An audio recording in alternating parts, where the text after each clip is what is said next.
What's up, guys? Welcome to the channel. Welcome. Today we got a different kind of video. We're still reacting to something, kinda, but we're more so breaking it down, showing you guys the truth. Now, I can't believe how many people are blind to this movie. I was looking through the comments, and not one person understands what this movie's about. A lot of people say he was, he just was blinded by love. She clearly told him, I want to be friends, da da da da da da. And, he broke his own heart, basically. That's bullshit. That's not what happened. Other people are saying she clearly stated, I didn't want to be your girlfriend. I just want to be friends, yada, yada, yada.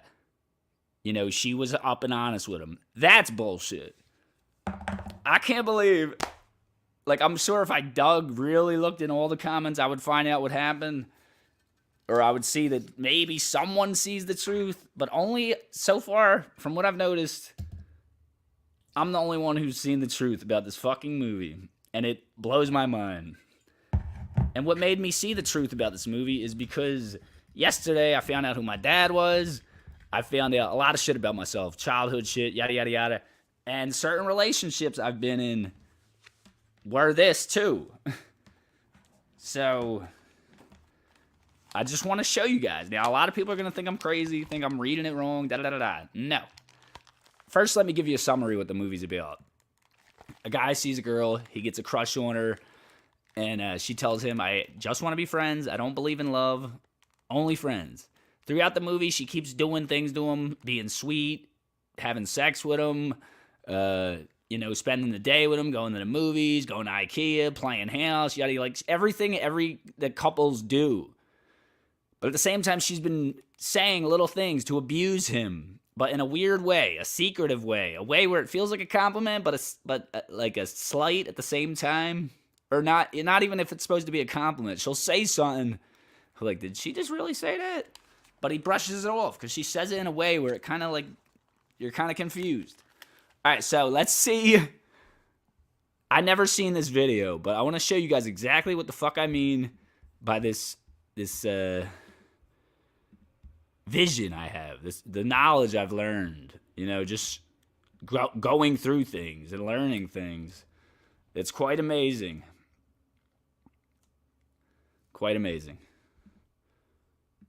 Hold on, guys. All right, so let's just sit and watch this video. I'm going to pause when I need to tell you the truth. There's going to be what the movie is showing you, what the director intended. Whoever directed this they know what it's about. But a lot of viewers do not know what it's about. I know what it's about because I've been in it. All right, here we go. Every generation has a movie that defines an era. It's like everyone you know has seen it. And especially in films about love or coming of age, it represents that time period. The music, the fashion, and our outlook on life.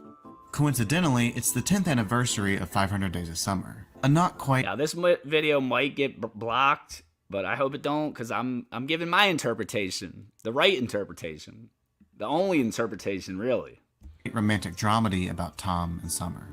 But the thing about these generational films is that we grow older. Our perspective changes, and so over time we may have different interpretations of the same film. Tom is a romantic. He's built his identity around movies and songs. He's an artist, and he works as a writer for a greeting card company. I love us. Tom is codependent. Tom is a little insecure. Didn't really go for his dream job because he was scared. He was... something in his childhood. He was treated like he might have been abused by his mom, neglected. Something happened to make him like this. He will put up with bullshit. He will put up with gaslighting and sticking around for shit that he knows he shouldn't. But he will do it because something in his childhood made him like that. Or something throughout his life made him like that.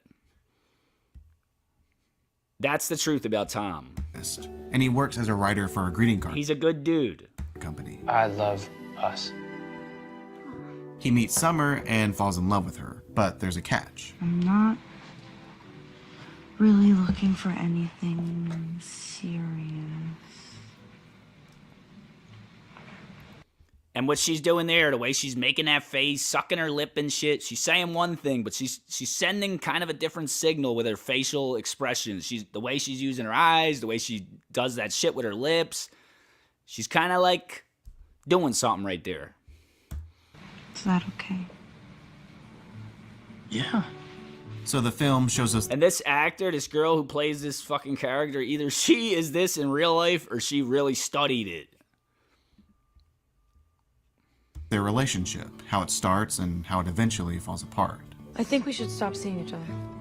Just like that? Just like that. What that is, she discarded his ass. She made him think we're great, everything's great, we've been having dates, nothing really, no complaints. And out of nowhere, I think we should break up. I think we should end it. That's called a discard. It's when they just, out of nowhere, they pull the rug out from under your feet. It fucks your head up. That's what he did. That's what she did there. A lot of people sympathize with Tom on their first viewing because he's the main character. It's his perspective, so we get to see when he's happy and when he's depressed. But I think there's more to it than that. It starts with our perception of love to begin with. I cannot believe that none of these people know the truth. Why? Some idiot who lives in South Philly knows what this movie's about and nobody else does. Please leave in the comments if you guys know what I'm talking about. People that watch romantic comedies already identify with love, in the same way that you're rooting for a team in a sports movie. We're here to win, and the game is love. Writers will tell you that passivity is boring. You know what? There was a scene in this movie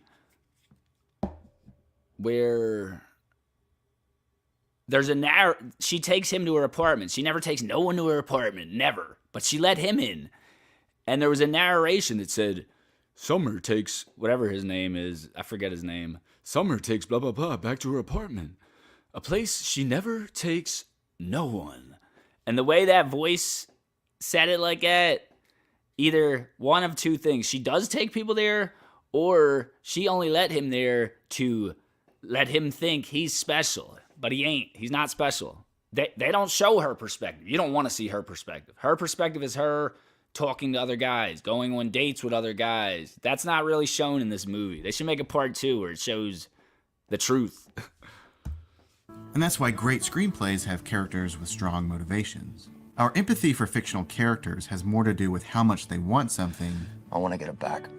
and not always what they want. So the idea of pursuing someone romantically has been conflated with screenwriting proactivity since forever, and being wanted is attractive.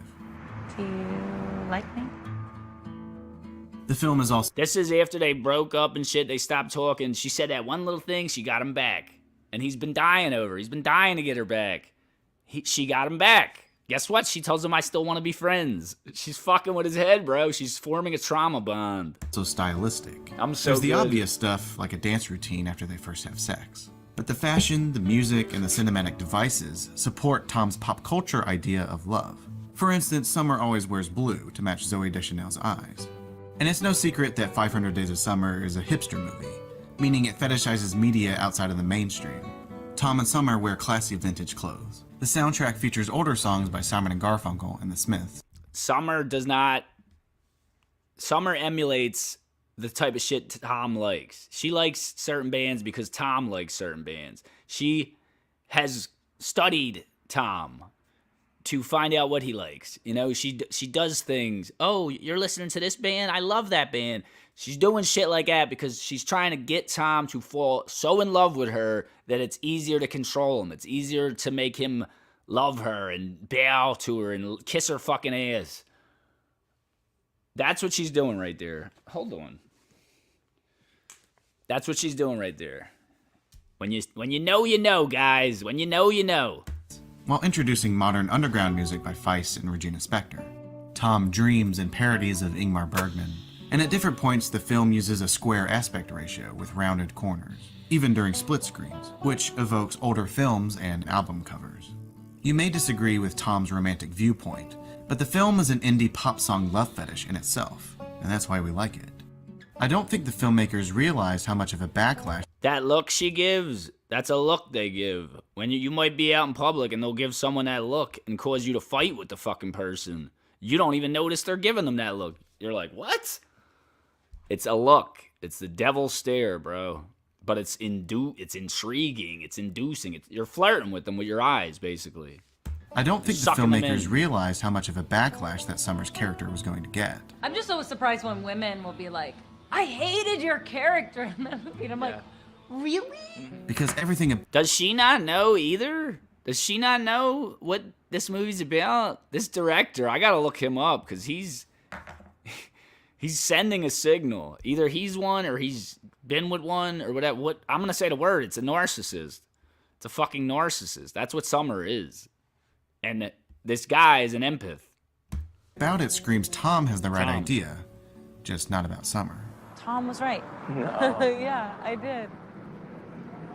It just wasn't me that you were right about. Right there. She pretends she's talking in a nice, honest way. She's trying to hurt him. She's jabbing him. She's bee stinging him. That's what she's doing right there. That comment she just made, that's what that was. And at the end, he meets a woman named Autumn, assuring him that he's met the love of his life.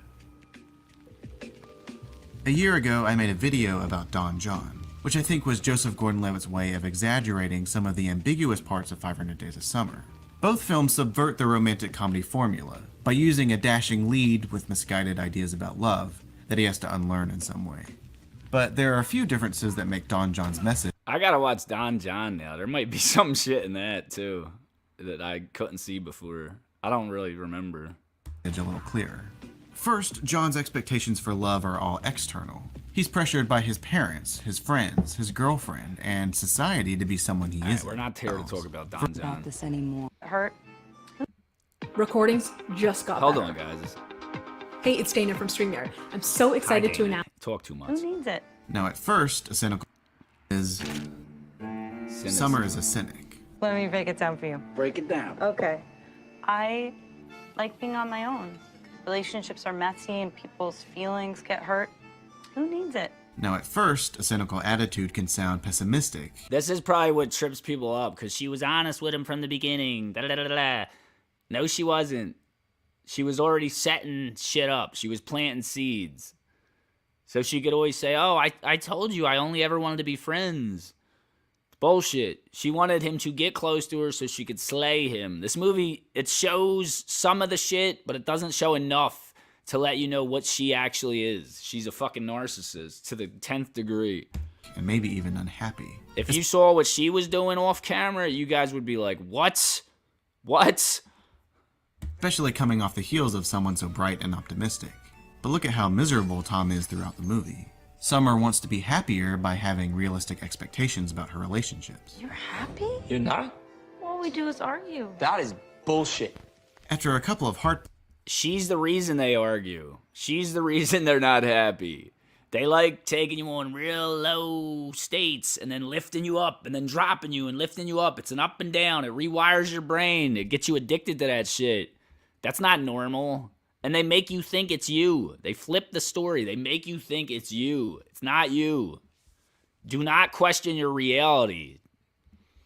breaks, people stop looking for every new relationship to be the one. The novelty wears off, and love becomes seasonal. You know that you're not gonna wake up in the morning and feel She differently. is. Another thing about people like her, she's not just doing this to Tom. She's going to do this to the next dude, and the next dude, and the next dude, and every dude for the rest of her life. She might get married and stick with one dude, but he's going to be going through hell behind the scenes. His life is fucked behind the scenes. Only in public will you see it looking real good and nice.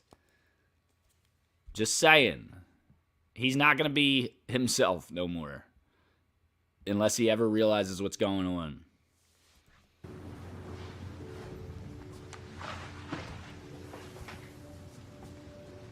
But I can't give you that. What'd she say? Wake up in the morning and feel differently.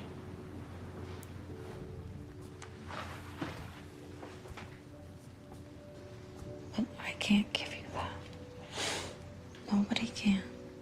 So it's easier to She's right there. What she's doing is she knows he's not gonna say no. Even if she says I can't give you that, he's gonna settle for what she gives him because he's so wired to think that he needs her in his life. He needs her.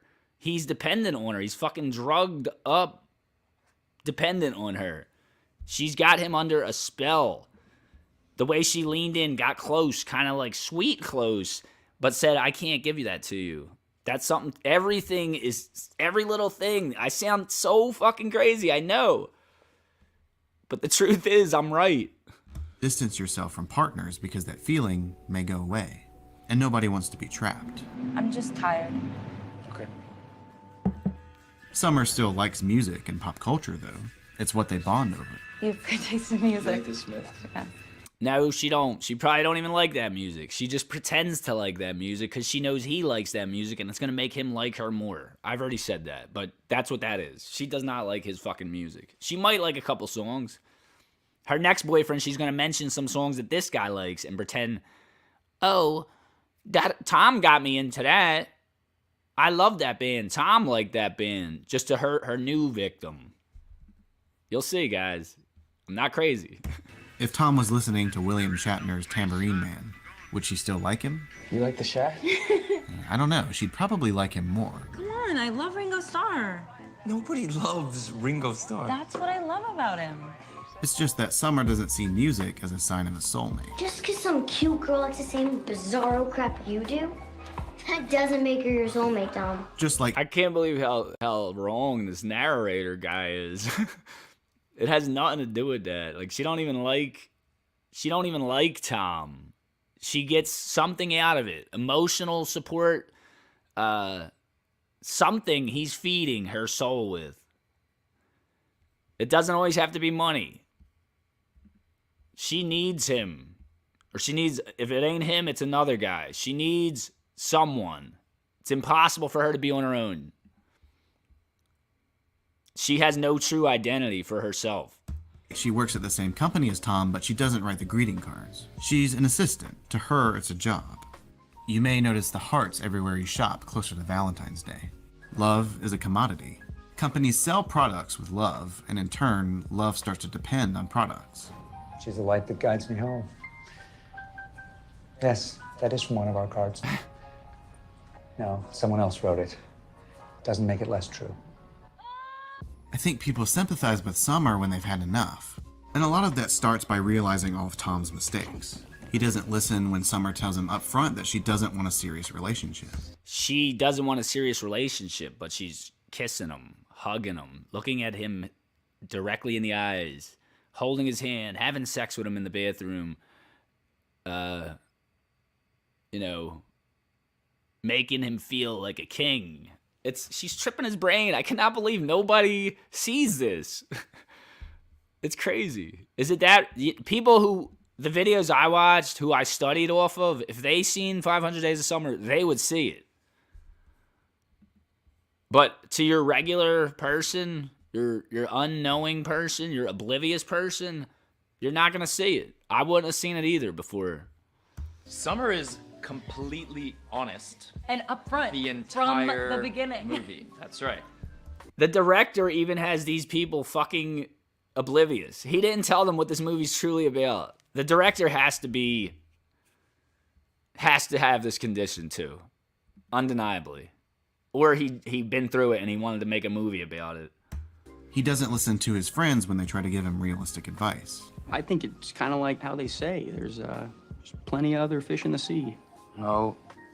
They say that. Well, they're... And also, his friends don't understand that he's not just in love with this girl. He don't even understand it. He thinks, this is the most amazing girl I ever met. She's perfect. She was made for me.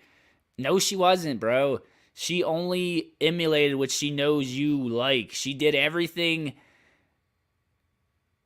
to make you like her. She became who you liked. There are male versions of this. I don't know much about them. I think they use money, yada, yada, yada. But girls use sexuality. They use charm. They give you that look. They have ways of getting you. It's making you feel good. They wear your hoodies. They listen to there's certain songs you might like. They'll put on their Instagram story. They do things. Tom is not wrong. His friends don't understand it. Nobody understands it. No one in the comments, not even the fucking actors know what's going on. Some of them do, though. But they will never reveal what they are, so you will never know it.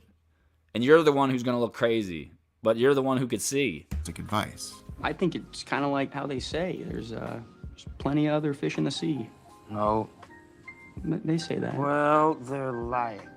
He's stuck in his own dream world and he never learns his lesson. He's not. So he keeps making the same mistakes. He's not. He is stuck in his dream world.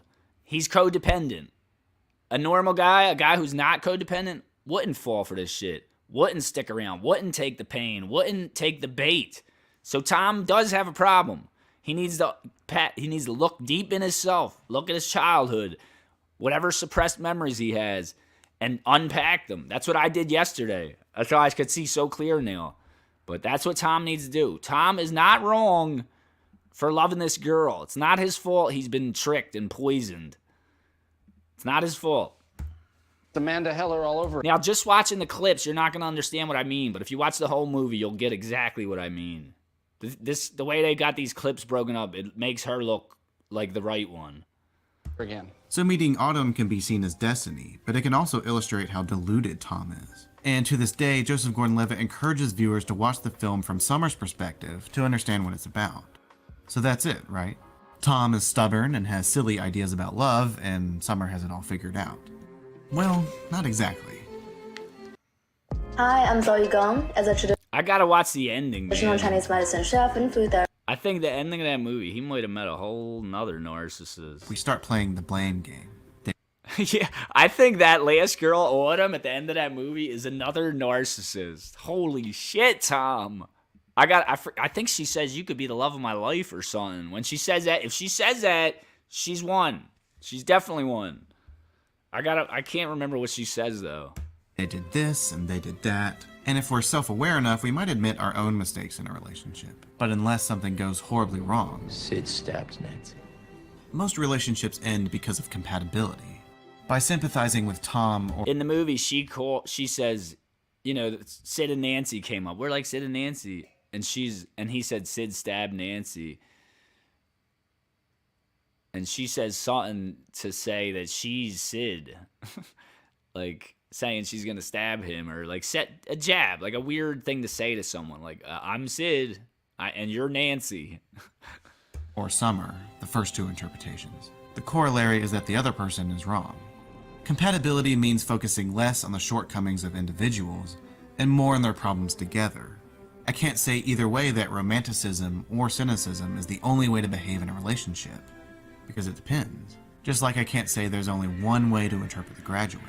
I think this is shown best in the expectation versus reality scene. It represents their two philosophies clashing. There's no such thing as love, it's fantasy. Well, I think you're wrong. Can they exist at the same time? I don't know. It depends on how people reconcile their differences. Somebody has to compromise. But if the biggest issue in a relationship is the definition of that relationship, then probably not. You're not the only one that gets a say in this. I do too. And I say we're a couple. God damn it. Intimacy can come in different forms. Sometimes a stranger can feel the closest to you, or you can share your whole life with someone without wanting to commit to them forever. I've never told anybody that before. No. Her opening up to him, telling him special shit. She's not just telling him that. She tells every new guy that. They just don't show you that in the movie. That's how she gets you feeling like you're special, like you're unique, like you're different. Like, wow, she opened up to me. So she tells, let me prove it, guys. I want to be friends. I just want to be friends. I don't have feelings like that. Boom, let me tell you some really personal, deep shit about myself. Let me open up to you in an intimate setting. And what is that about? What is that about? That's her making him feel like he's a little special, more special than other people. But let me tell you, Tom, she's not just telling you that, bro. She's telling every dude she meets that. She's giving the illusion of security, of I really like you. You're different than other people. I never shared this with nobody. That's what she's doing. You're special, Tom. Even though in her head, she knows Tom ain't shit. He's just another guy. Another guy to fill that supply, that empty void in her soul. But as much as Tom idolizes Summer, she knows that. She makes the first move. So that was fun the other night. Oh, I just want to be friends. So both of them enter a relationship knowing that they fundamentally disagree on what their relationship is. And jumping around narratively shows the... Not true. She knew exactly what she was doing. She pretended to be in a relationship. She never had feelings for him. This girl does not know how to love. She may feel instances of love and emotion, but it's not concrete. It's not going to stay. He's going to get boring. He's a new cell phone. And when he's like a new cell phone. You get a new phone, you love it, you treat it good, you play with it all the time, you're on your fucking phone all the time. After a while, that phone gets boring and you want a new one. One with new features, new apps, one that old phone didn't have. She's going to revisit Tom, though, because sometimes you miss your old phone, too. You want to check up on it, see your old pictures, see your old apps and shit. That's how these people view relationships. You're just a new toy. And new toys always get boring after a while. Consequences of that. First, a scene where Summer reassures Tom. I'm happy. Aren't you happy? Yeah. Then 2 scenes later, they're arguing about it. This is not how you treat your friend. Kissing in the copy room, holding hands in IKEA, shower sex? Come on, friends my balls. All that shit is manipulation, making him think they are more than they are. She's using them. She's filling them up, gassing them up. For Summer, it's as simple as... He's a toy. She owns his ass. I wanted to. You just do what you want, don't you? But why did Tom agree to a casual relationship? They all do. Other than he really wanted to be with her. Maybe Tom felt like he could change Summer. How many of us have entered a relationship thinking we can love someone enough that they'll change? Maybe Tom thought Summer could change him. Some people call Summer a manic pixie dream girl, a term coined by Nathan Rabin criticizing the film Elizabethtown. He writes, "The manic pixie dream girl exists solely in the fevered imaginations of sensitive writer-directors, to teach broodingly soulful young men to embrace life and its infinite mysteries and adventures." I am so blown away with the fact that I know more than a doctor, more than a scientist, more than fucking all these people, this intelligent person who made this video, who's narrating it. Some idiot from South Philly knows more about it than any of these people. That is quite amazing. That is astonishing, to be honest. This girl's not a manic pixie dream girl, nothing. Tom is codependent, and Summer is a fucking narcissist. That's all. That's as simple as it is. That's what it boils down to. I want you to get into the deep, beautiful melancholy of everything that's happened. But since then, the term has bloated into a blanket description of any offbeat, quirky bohemian girl, which is why Rabin has disowned the term. Because having pink hair, or a big hat, or a ukulele can be unfairly labeled as a male fantasy. But still, it's a pretty good shorthand for that type of character. She says weird things. You used to call me anal girl. She has weird taste. Her even saying cringy shit like that, she's making them think, ooh, this girl's freaky, this girl's fucking kind of hot, yada, yada, yada. It's everything. Everything is so... These people study manipulation. They are fucking professionals at it. Professionals. She's open about her sexuality with men and women. And the reason she's open about her sexuality, about men and women, she's trying to make Tom feel insecure. She's trying to make Tom feel less than a man, not good enough, comparing himself to her exes. She's trying to fuck with Tom's head. She's playing with his wires in his head. That's what she's doing. She's not being like a normal girl who shares a story. There's a motive behind it. There's an intent behind it. Oh, girl. She has weird taste. She's open about her sexuality with men and women. And either she makes the first move so our sensitive main character doesn't have to do any heavy lifting, or she's just out of reach so our guy is constantly chasing her. Or both, in this case. I bring it up though because it's a neutral term to me, neither positive nor negative, which is what this video is about. You can look at Summer as an evasive, promiscuous ingenue who's in and out of Tom's life so he can learn a big lesson at the end. Or she's an independent character who illustrates how possessive Tom is. I think both can be true. Tom's not possessive. Tom's only possessive because this girl makes him worry about everything. She made him feel like he had to be on edge all the time. She made him feel insecure. She made him feel you know, like, I got to be close to this girl or she's going to leave me at any moment. And he's right. And she is. Anytime she goes home, anytime she's not with him, she's up to some shady shit. She's doing some weird shit. Unless she's sleeping, something's going on. Summer motivates Tom to be an architect, and she moves on and gets married. You never wanted to be anybody's girlfriend, and now you're somebody's wife.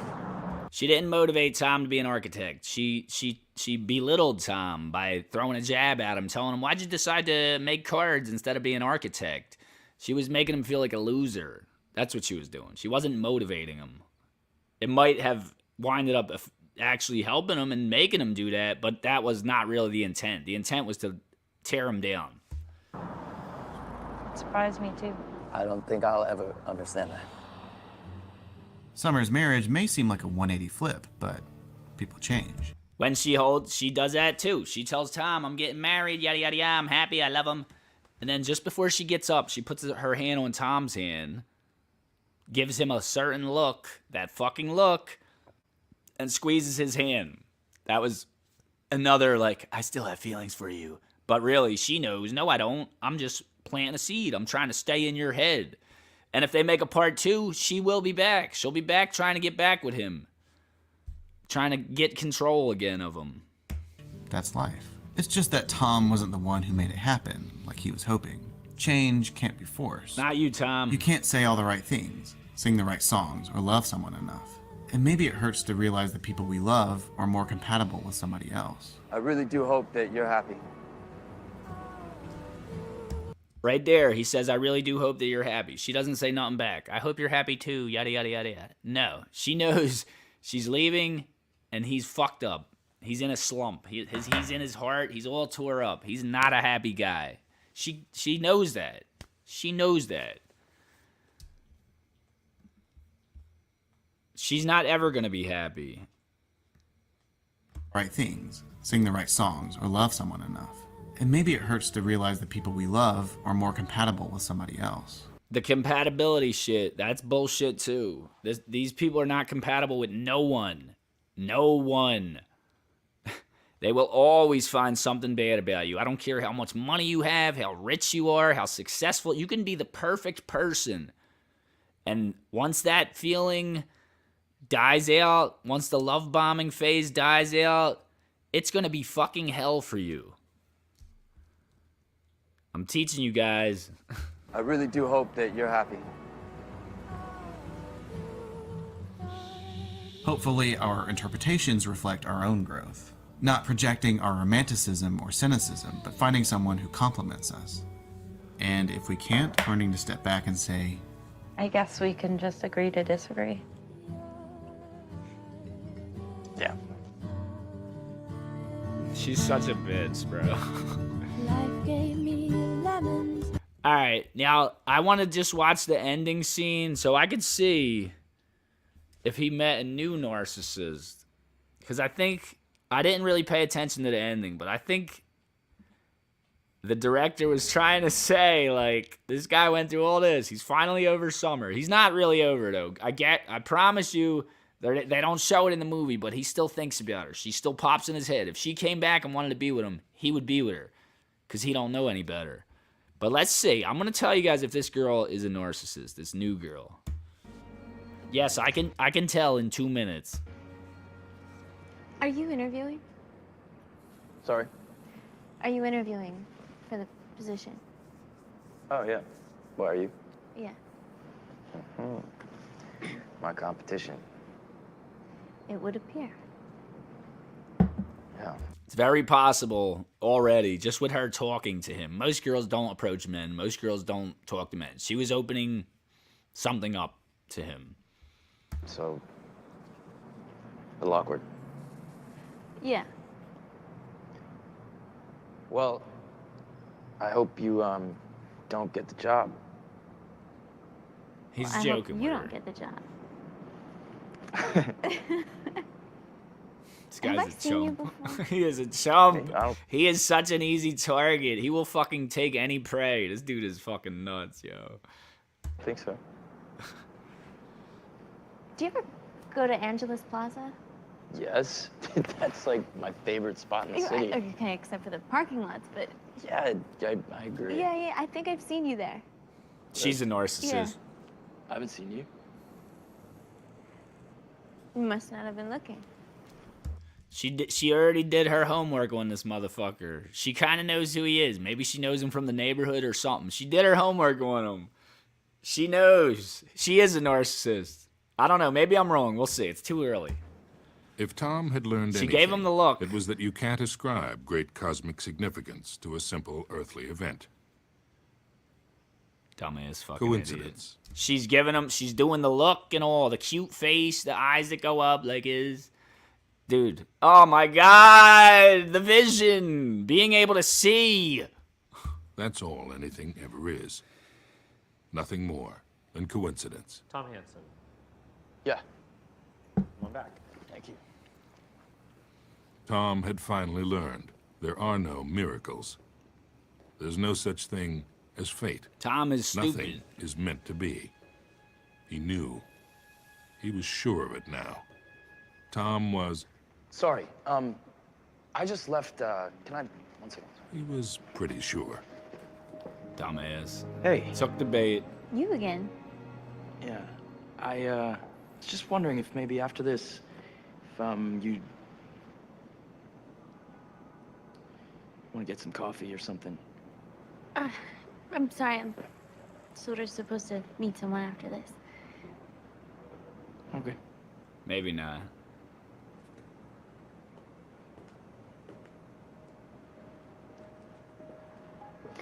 Sure.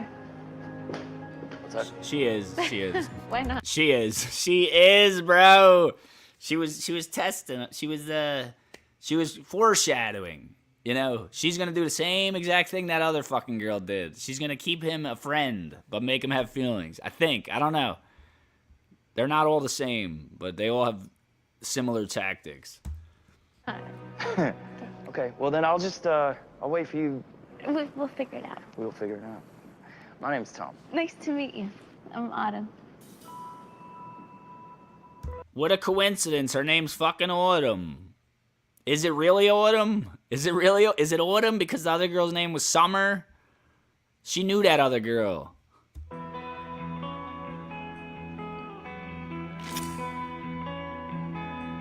Nah. Bro, run, motherfucker, run! Oh, this dude's gonna go through it again. Idiot. Alright, guys, that's it, man. I hope I gave you some insight. I know a lot of people are gonna say I'm crazy. I'm probably gonna get rude-ass comments. But I don't care. You guys need to learn the truth. You need to see with different types of eyes. With smart eyes. Look at his hair. I gotta cut that back a little bit. But anyway, guys, yeah, the reason I started unpacking shit in my life is because I've been in kind of unsuccessful relationships within the last 10 years, really. Like, really bad shit. And, you know, one of them was pretty good, not bad, but the other ones they got rough.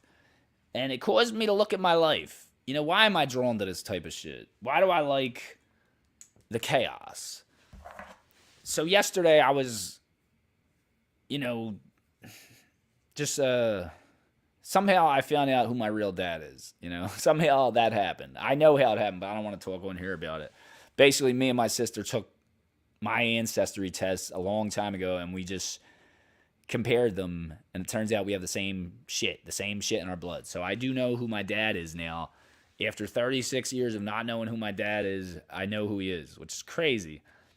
And that caused me to look at other things in my life from my childhood. Think about my childhood. I got it. What is wrong with this hair, bruh? It's like longer hair. I got to cut that. But it caused me to look at other things in my life. Childhood shit that I never really realized. And, you know, it turns out my childhood was kind of crazy, kind of fucked up. A realization of, like, child abuse. And so it caused me to unsuppress those memories. And I feel so liberated, you know, so free now that I unsuppress those memories. And I'll be honest, my last girlfriend is the reason I did it. She kept saying, your mom is mean, but in a way, like, where she was trying to tell me, like, look into that, dude. I know something. And I was like, why does she say that? So then I was thinking about it, and she was right. She was right. My mom is very mean. My mom was abusive. She's the reason I'm codependent. Me and my sister were talking about all the shit my mom did when we were kids. She was bad. She was bad. So I'm not really going to talk to her anymore, I don't think. Not on a normal level. Maybe here and there. But anyway, that's the reason I started thinking about shit like this. But anyway, now I could heal. You know, I could feel good about myself. I could feel like I uncovered a secret. And, dude, it's crazy. I feel happy. So thank you guys for watching. I appreciate it. I know you might think this is crazy. You might think I'm nuts. If you don't agree with my opinion on this movie, that's okay. You're wrong. But it's okay. Keep living blind. It's only a movie. But God forbid, God pray you never get in a relationship with one of these people. Yeah, man. So you can say I'm crazy. You could say whatever you want in the comments. You could disagree all you want. You're wrong. You are wrong. This is not an opinion. This is a fact. This is not an opinion. It's a fact. All right, guys. I love you. Peace out. Adios. Have a good day. Take it easy. We got to go do some shit. You know, we having fun today. Peace.